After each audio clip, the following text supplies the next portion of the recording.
لإظهار ساعة ديجيتال ضمن النموذج نكتفي بأسطر قليلة لهذه البرمجة.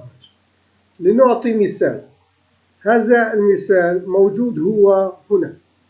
نحن عندما نفعل الفورم يعطي للحلقة دو.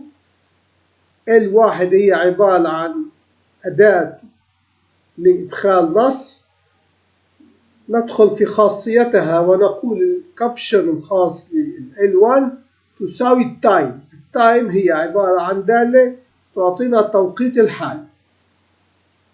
والدو ايفنت هي عبارة عن تحديث لحظي لهذه الحلقة.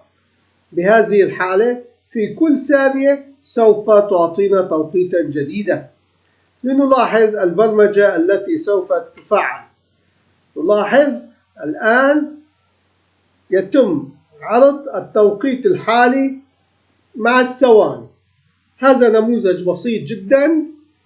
أردت أن يكون له درس منفصل لأن برمجته سهلة، ولكي يساعد المستخدم عندما يقوم بعملية بحث عن فكرة معينة ضمن قنوات اليوتيوب ويطلب ساعة ديجيتال ويطلب برمجة ويطلب نموذج ويطلب أمور معينة، تظهر له هذه النتيجة دون تعب أو عناء.